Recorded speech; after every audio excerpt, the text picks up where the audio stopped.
태민이 네가 결국 나를 찾아왔구나. 이렇게 된 김에 너한테 꼭 해줄 말이 있다. 단지 어머니라는 이유로 장숙향을 계속 눈감아 줄 테냐? 만약 장숙향이 네 어머니가 아니라면 어떡하겠니? 최명희가 자기를 찾아온 강태민에게 충격적인 진실을 폭로한다는 이야기를 해보려고 해요. 그 전에 오늘도 보러 와 주셔서 감사합니다. 여러분들의 가정의 평안과 행복이 깃들기를 바라며 효시민의 각자 도생 리뷰 시작하겠습니다. 재미있게 보시고 좋아요, 구독 눌러주시면 좋은 일이 잔뜩 생기실 거예요. 강태민은 그저 할머니를 찾고 싶은 것뿐이었지만 최명희가 강태민에게 해줄 말은 강태민이 감당하기 힘들 정도로 엄청난 충격이었습니다. 강태호는 최명희가 어디 있는지 말해주지는 않았지만 자기가 자주 가는 곳에 있었다고 하면서 여러 가지 힌트를 줬습니다. 강태호가 무슨 생각이었는지 정확히 모르겠어요. 강태호는 강태민 역시 할머니를 감금했던 공범이라고 말은 했지만 실제로는 장숙향의 소나기에 놀아난 불쌍한 희생양이라는 걸 알고 있었던 것 같기도 합니다. 그렇지 않고서야 강태민이 할머니를 찾을 수 있는 힌트를 구구절절히 늘어놓을 필요가 없잖아요. 강태민이 최명희를 찾았을 때 장숙향이나 염진수처럼 최명희를 다시 납치해갈 것은 아니라고 믿었기 때문에 최명희가 있는 곳을 정확하게 이야기하지는 않았더라도 이런저런 이야기를 늘어놓으면서 최명희에 대한 힌트를 줬다는 생각이 드는데요. 강태민도 바보는 아닌지라 강태호가 자주 가는 곳에 있다는 힌트를 가지고 태호 차 내비게이션을 찍어서 최명희를 찾을 수 있었습니다. 강태호가 강태민을 최명희에게 보낸 건 여전히 강태민에게 마지막 희망을 가지고 있다는 뜻인 것 같아요. 내가 결국 여기까지 찾아왔구나. 고생이 많았다, 태민아. 강태민이 찾아올 줄 몰랐던 최명희는 순간적으로 당황하기는 했지만 이내 평정심을 되찾고 강태민을 맞았습니다. 아직 강태민이 어떤 생각을 하고 있는지 확실히 알 수 없었잖아요. 그래서 강태민과 차근차근 이야기를 나눠봐야겠다고 생각했어요. 강태호와 최명희는 아직 몰랐지만 강태민은 장숙향의 실체를 모두 확인하고 오는 길이었습니다. 장숙향이 강태민에게 향하는 모든 정보라인을 막아버렸다고 했잖아요. 지시를 내린 것은 장숙향이었고 그걸 실제로 수행한 것은 염전무였습니다. 장숙향은 무려 20개가 넘는 페이퍼 컴퍼니를 가지고 있었어요. 그걸 이용해서 태산의 자금을 뒤로 빼돌려서 자기 비자금을 조성하고 있었는데요. 강태민을 부회장에 앉혀놓고 눈과 귀를 막아버린 다음에 태산을 자기 마음대로 휘두르고 있었던 거죠. 강태민은 지금까지 장숙향이 저지른 모든 잘못들에 대해서 일부러 눈을 질끈 감아왔었어요. 장숙향이 자기 어머니라는 이유만으로 모든 잘못을 덮었던 건데요. 하지만 이번만큼은 참을 수 없었습니다. 그런데도 강태민이 장숙향에게 할 수 있는 최선의 조치는 모든 것을 빨리 제자리로 되돌려 놓으라는 말뿐이었어요. 할머니 어떻게 이런 곳에서 지내고 계셨어요? 지금이라도 제가 모실 테니까 저랑 함께 가시죠. 강태민은 이미 장숙향의 비리를 전부 알고 난 후였기 때문에 최명희를 장숙향 손에 맡길 생각은 없었어요.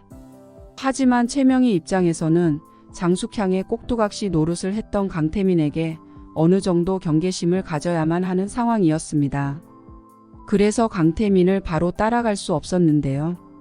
하지만 단지 강태민을 믿을 수 없다는 이유만으로 그런 건 아니었어요. 효도와 얽힌 사고 때문에 의천 빌라에 들어오게 됐지만 몇 달간 의천 빌라에서 복작거리면서 사는 것이 이제는 그리 싫지만은 않았던 거죠.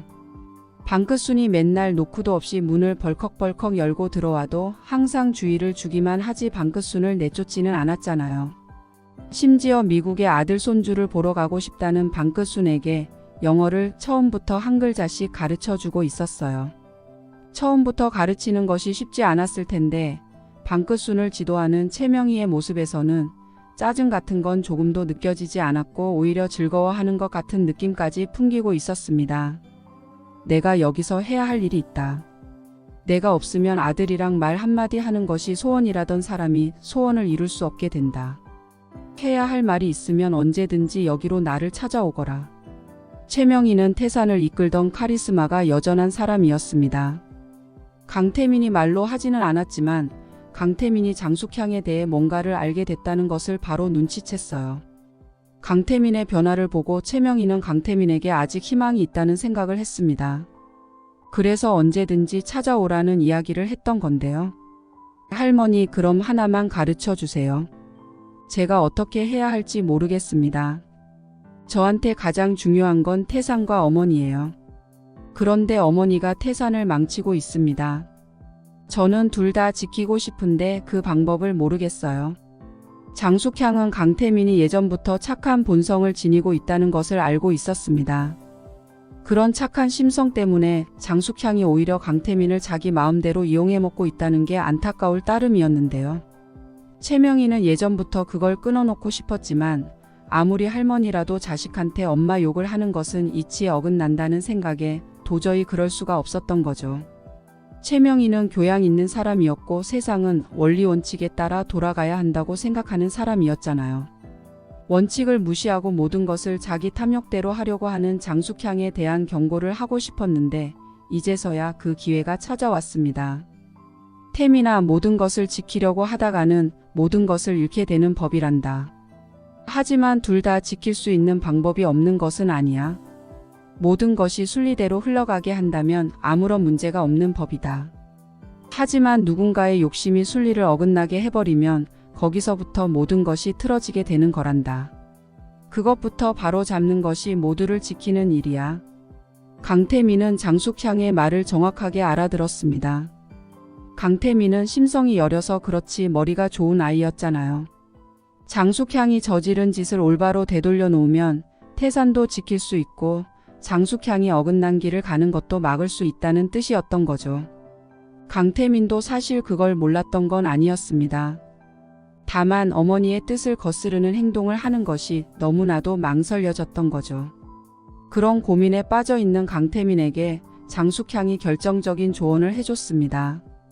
지금 네가 망설이는 것이 장숙향이 엄마라서 그런 것이 아니냐? 그렇다면 장숙향이 네 엄마가 아니라면 어떻게 했겠니? 강태민은 장숙향의 말에 머리에 번개가 치는 듯한 느낌이 들었습니다. 장숙향이 단지 엄마라는 이유로 자기가 지금까지 태산을 위해 해왔던 모든 원리와 원칙들을 어기려고 했다는 걸 깨달았던 거죠. 나는 너를 위해서라면 장숙향이 네 엄마가 아니라는 거짓말도 진실로 만들 수 있다. 자식을 올바른 길로 인도하지 않는 여자는 어미여도 어미 자격이 없는 거야. 장숙향의 단호한 말에 강태민도 모든 것을 제자리로 돌려놓기 위해 움직여야겠다는 결심을 하게 됐네요. 이게 바로 강태호가 바라던 그림이었던 것 같습니다. 강태호는 강태민의 올곧은 심성에 마지막 기대를 걸고 있었던 거죠. 할머니라면 강태민에게 가장 적절한 조언을 해줄 수 있을 거고 강태민이 깨고 나오지 못하는 껍질을 깨고 나올 수 있게 도와주실 거라 생각했습니다. 그렇다고 해서 자기가 직접 할머니가 어디에 계신지 알려주고 싶지는 않았던 거죠. 장숙향 소나기에 놀아나서 할머니가 그렇게 감금되어 있는 것도 모르고 있었던 데다가 이번에는 자기까지 경찰에 넘겨버린 강태민이 약간 괘씸한 기분도 들었으니까요. 그래도 강태민이 마지막에는 바른 방향으로 갈 수 있을 것 같아서 다행입니다. 이제 태호는 효심이 엄마한테 인사만 잘 드리면 될 것 같네요. 효심이가 강태호랑 결혼하고 싶다는 의사를 밝혔고 이제 인사를 드리러 오겠다고 했잖아요. 이선순도 이제 마음을 열고 강태호를 받아주겠다고 할 것 같은데 이선순이 마음을 열고 말고 할 게 있을까 싶네요. 강태호 같은 신랑감은 세상 천지를 다 뒤져도 구하기 힘들 것 같거든요. 태호 부모님이 모두 돌아가셔서 태호한테 남은 가족이라고는 할머니밖에 없지만 북적북적한 효시민의 식구들이 태호의 좋은 가족이 되어줄 것 같습니다. 이번 영상 재미있으셨으면 구독과 좋아요 부탁드립니다. 구독은 저에게 큰 응원이 됩니다. 오늘도 시청해 주셔서 감사합니다.